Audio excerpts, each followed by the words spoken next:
সুপ্ৰভাত বন্ধুসকল, blossom Exotica চেনেলৰ আন এটি ভিডিঅ'লৈ স্বাগতম জনাইছোঁ সকলোকে। এতিয়া সময় প্ৰায় 6:30 বাজিছে আৰু এয়া ব্লজমৰ পৰিৱেশ, ৰাতিপুৱাৰ পৰিৱেশ, চৰাই চিৰিকটিৰ মাত আৰু এই সেউজ পৰিৱেশৰ মাজত থাকি সঁচাকৈ, বিশেষকৈ ৰাতিপুৱা সময়ত সঁচাকৈ খুব ভাল লাগে। এক যেন শান্তি বিৰাজ কৰিছে গোটেই ব্লজমত। আৰু আমাৰ কাকি আহিছে চাহ দিবলৈ মোক। তেখেত সঁচাকৈ ৰাতিপুৱা সদায় এনেকুৱা সময়তে উঠে আৰু মোক সদায় চাহ একাপ দিয়ে।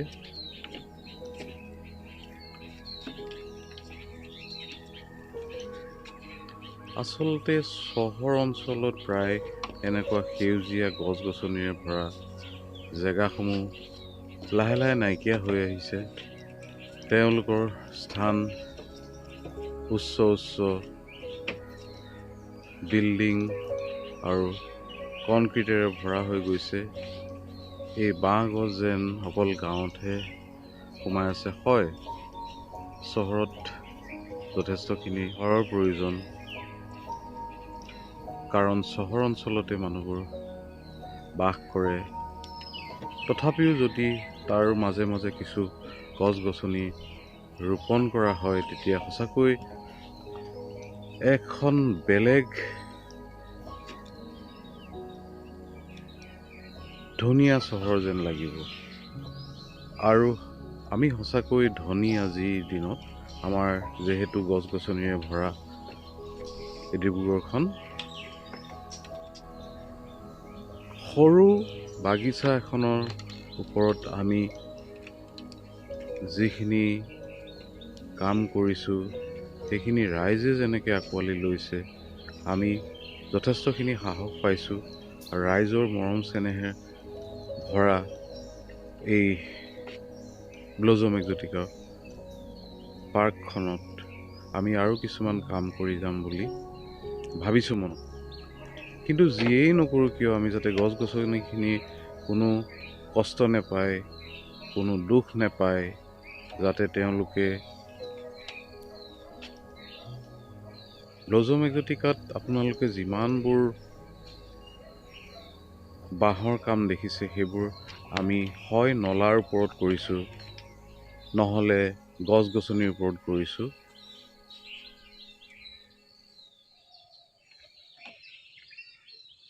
সেইটো আমাৰ এটা ট্ৰী হাউচ আছে, সকলোৱে দেখিছে। সেই ট্ৰী হাউচটো এজোপা গছৰ ওপৰতে কৰা হৈছে সুন্দৰকৈ, আৰু মন দিয়া হৈছে যাতে তলৰ চাহ বাগিচাখন যাতে কোনো ক্ষতি নহয়, গছ গছনিবোৰ যাতে অসুবিধা নাপায়, সেই কথাটো সদায় প্ৰথম গুৰুত্ব দিয়া হয়।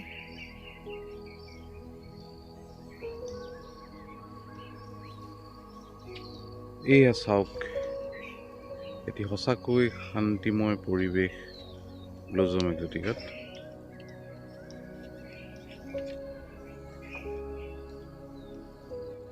নতুনকৈ গঢ়া চাংঘৰটি সঁচাকৈ বৰ ধুনীয়া লাগিছে। এই চাংঘৰটি বাগিচাখনৰ মাজতে আছে, আৰু সেই চাংঘৰটিত বহি আন এটা সুন্দৰ পৰিৱেশ উপভোগ কৰিব পৰা যায়। এইখন এখন জোলনা। এই জোলনাখন বাগিচাখনৰ নলাৰ ওপৰত কৰা হৈছে। এই কাৰণে নলাৰ ওপৰত কৰা হৈছে যাতে বাগিচাখনৰ পাত, যিখিনি ইয়াৰ উৎপাদন, সেই উৎপাদনখিনি কোনো অসুবিধা নোহোৱাকৈ তুলিব পাৰি। আৰু মই আগুৱাই গৈছোঁ এই জোলনাখনলৈ, যিখন আমি নাম দিছোঁ ৰাউণ্ড চুইং বা ঘূৰণীয়া জোলনা। আৰু সেইখন আৰু এখন জোলনা আছে, যিখন জোলনা দুজোপা গছৰ মাজত কৰা হৈছে। প্ৰায় আকৰ্ষণৰ কেন্দ্ৰবিন্দুসকল, প্ৰায় আকৰ্ষণৰ যিখিনি বস্তু আছে সেইখিনি গছ গছনিৰ ওপৰত কৰা হৈছে, আৰু যাতে তাতে বহি বা সেই জোলনাখনতে উঠি যাতে এই সেউজ পৰিৱেশ আৰু সুন্দৰকৈ উপভোগ কৰিব পাৰে।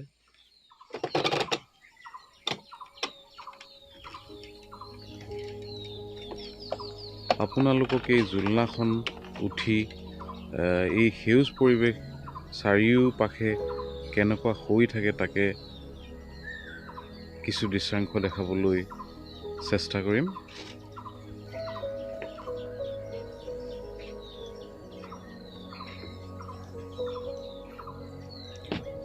মই অলপ আগুৱাই যাওঁ, আগুৱাই গৈ আকৌ জোলনাখনৰ পৰা আপোনালোকক দেখাবলৈ চেষ্টা কৰিম।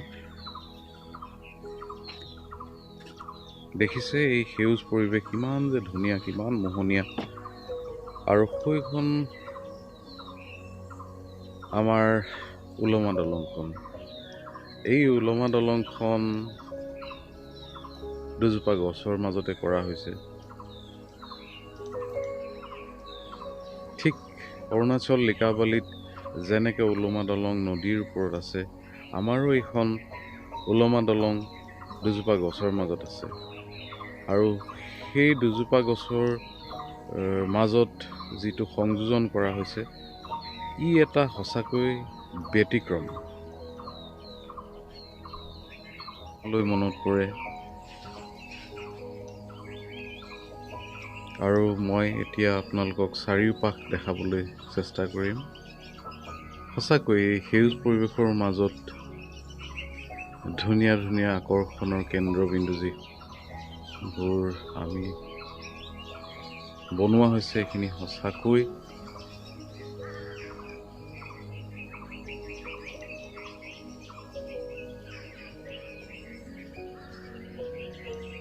খুব সুন্দৰ হৈছে।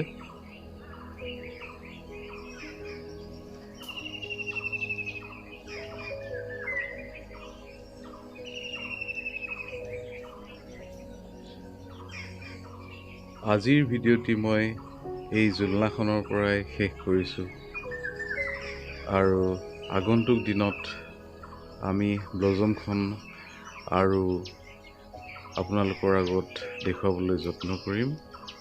আজিৰ ভিডিঅ'টি মই ইমানতে সামৰণি মাৰিছোঁ, আৰু আমাৰ এই ব্লজম এক্সোটিকা চেনেলটি অতি সোনকালে 2000 ছাবস্ক্ৰাইবাৰ অতিক্ৰম কৰিব বুলি এটা দৃঢ় বিশ্বাস ব্লজম এক্সোটিকা পৰিয়ালৰ। গতিকে চাই থাকিব আৰু সেউজ পৰিৱেশ আপোনালোকে উপভোগ কৰি থাকিব। ধন্যবাদ।